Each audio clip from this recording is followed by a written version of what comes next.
reported, right, it's not a documentary. Here's the story. The Antarctic has been closed off for people, right?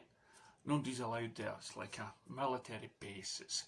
If you Google it or something like that, and you'll see are you allowed to go there, it'll tell you that it's for scientific purposes, right? So you can't exactly just get on a boat and go there. You'll get a contact, through the radio saying, who are you, what are you doing here, get off, so to speak, right? So there's not allowed people there, and if you are going there, scientists or whatnot, checking the, so-called ozone and all that sort of stuff, right? They'll definitely monitor you being there, but there's this big section in Antarctic that is off limits, okay? There's especially a no-fly zone there. So the story I've just heard, where there was a pilot and it had journalists or reporters on it and whatnot, and they were to fly, and they were to pick up somebody that was injured or something on the island, on the ice, and the only way to get there is get this plane, right? It's one of those big cargo planes, right? So as they're flying over, they had the radio contact saying this is a no-fly zone, and he told about a certain height, and he says, well, so the pilot said to him, listen, we're way above that, we're above that height, so to speak, we're not able to see much or anything else like that. So the pilot then just decided, listen, I'm going to do it. There's a guy on the other side that we're going to have to rescue, right? That guy's life comes first. So they flew over the whole, oh, there we go. They flew over the area, they looked down, and then they see this massive hole in the ice, and you look down and there's water and whatnot, so there's a big round shaped hole. And so they go over and they finally get to the guy, and they fly back and stuff like that. So later on in the story, I've heard there was scientists that were coming over, and the scientists has to go to this area, right? They have to go to the area that had no fly zone, and they were to get picked up. So they had to, but these scientists had to report every so often. They were doing some tests there. So anyway, after a while, that airplane was to, pick the scientists up from a certain area and fly them back, but there were a couple of scientists missing, and when they picked up the scientists were basically looking down at their feet, boarding the plane, never said anything. Never said anything. They just kept down, and the woman reporter tried to, is there anything that we can do? Is there anything that that we can help you with and stuff like that? It's good. And none of they were like, as I said, 2 were missing, and so again, stayed silent, got home, and they flew someplace in New Zealand.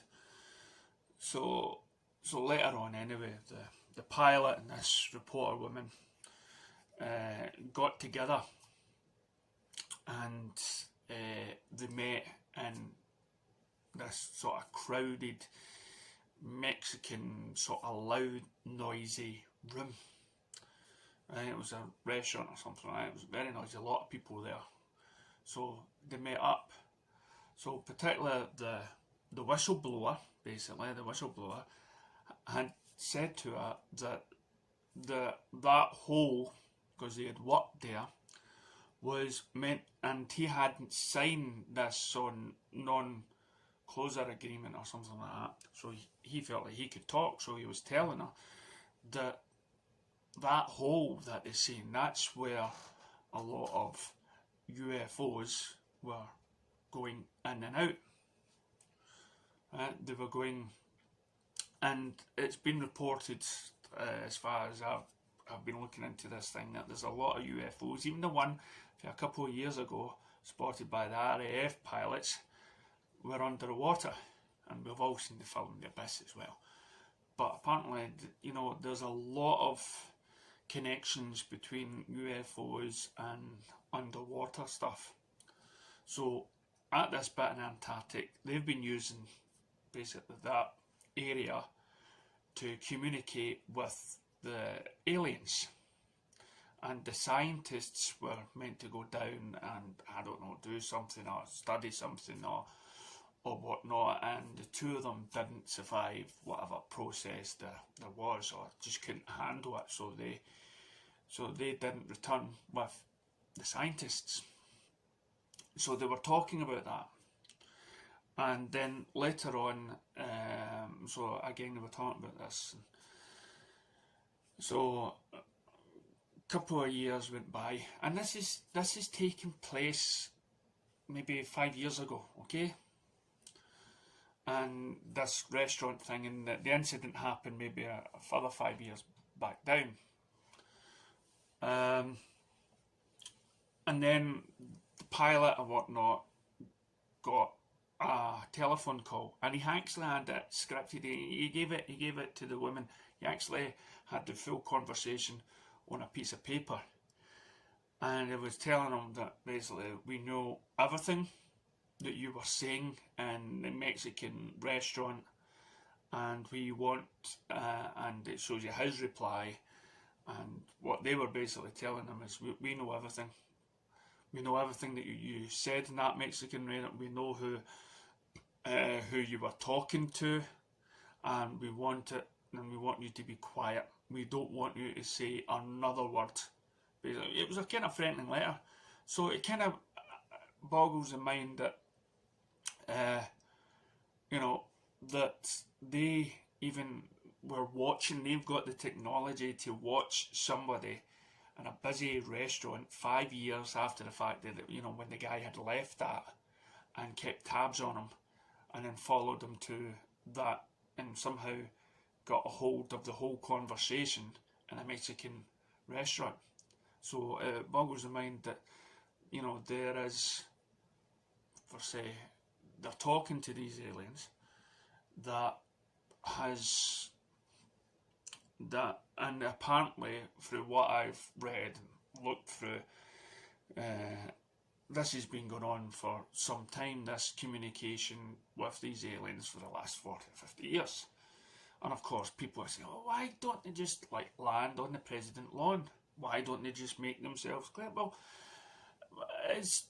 take it for instance, you know, somebody like Richard Attenborough, somebody that's studying animals and wildlife and whatnot. You don't suddenly go right into their homes and start. You keep yourself back, because, you know, if you were to go like a bird's nest and you start thinking inside, it'll disrupt the whole, you know, the whole thing. You know, if they were suddenly, if everybody was known and everything, it could lead to chaos. It could lead to, they wouldn't be able to study what we would do in certain circumstances, so they keep themselves back. And so this way, with the odd abduction here and there, and putting people back where they once were, and try to make you forget, or have some sort of weird communication. Now, as I say, there could be more than just one species of alien out there. Ones are good, ones are bad and stuff.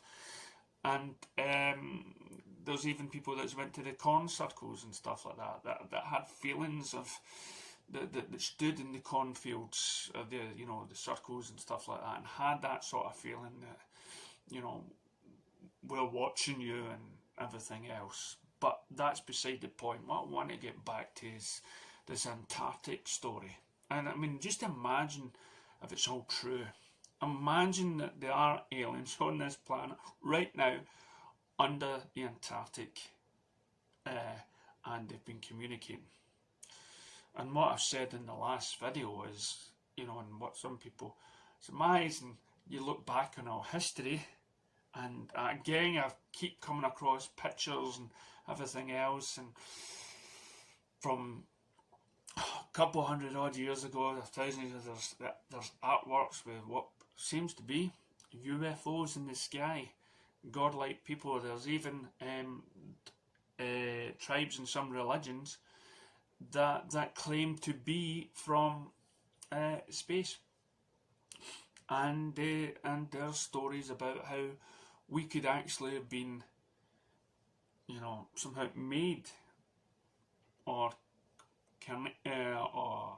made from these aliens, that they made us and all that sort of stuff, and they've been constantly talking to certain individuals and making sure that we go, right now, what does all this mean to us just now? What about this pandemic? What about all the stuff that's happening in the world today? Would they not be the people to give us the cure? Would they not be the people to fix this? Or could it be their joint adventure with the people on Earth to maintain control, to have some sort of diversion from what we do in our lives, that we don't notice the bigger picture that's going on. This is what a lot of people talk about, and so having a pandemic and having people locked in their homes and having people worry about life and death, and meanwhile you have these aliens that have said to these school kids, this is technology is the wrong, you're going to, don't get too, we can see where you'll be heading if you get too addicted to this technology. Again, all of this are from documentaries and books, okay? It's not all coming, this is all not coming from me, but it's made me question everything. I hope it makes you question things as well, and if you're brave enough to look into things the way I have been doing, then again it's going to broaden your scope and question things. But the biggest question I got from just that little bit, and with the research that I'm doing just now, is they seem to also have this idea as well about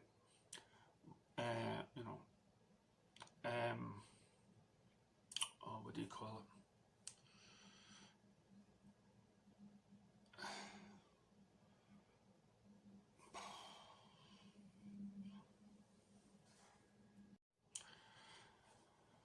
Reincarnation.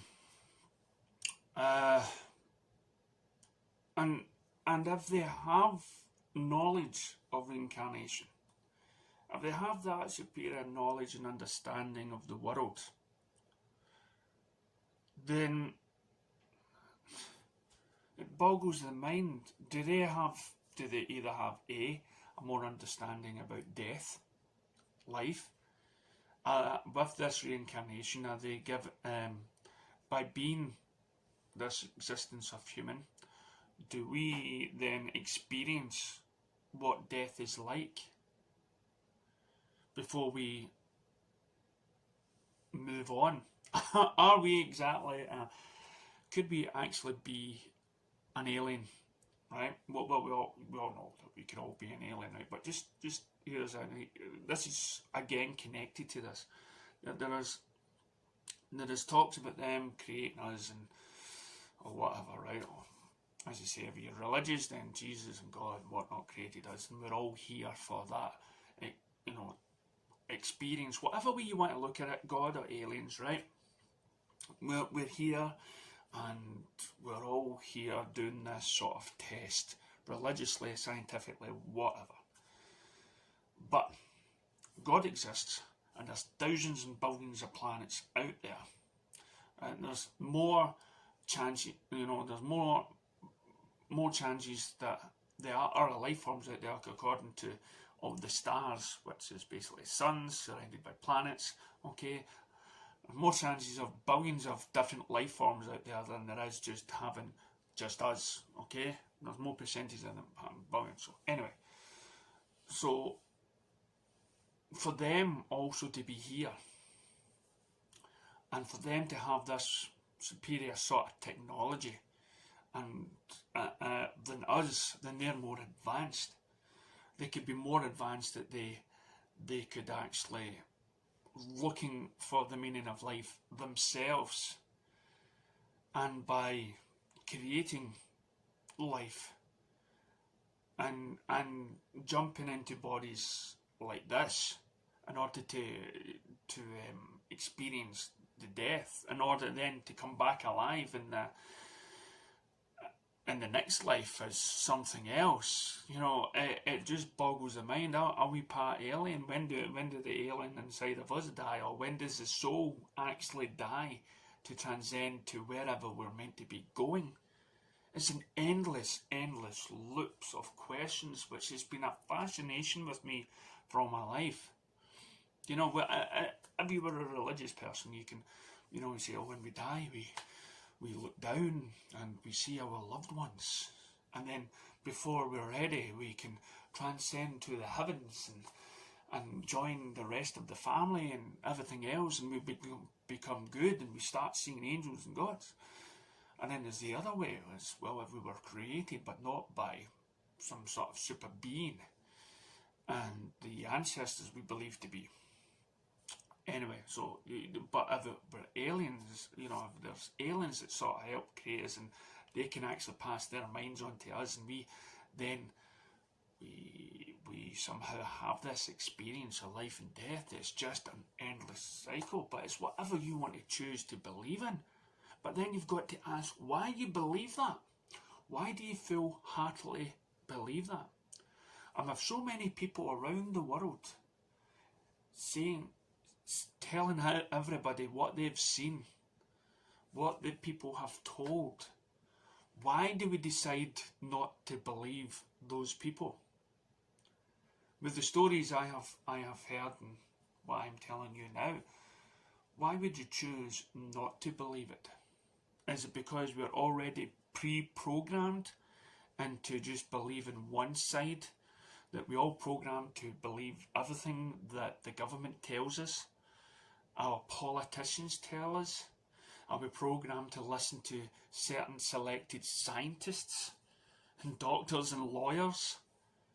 Or can we not just think of things for ourselves? We can all believe in different things. So this is why it's more important, I think, for everyone to broaden your horizon, broaden the world, broaden your mind, and life can just continuously be exciting.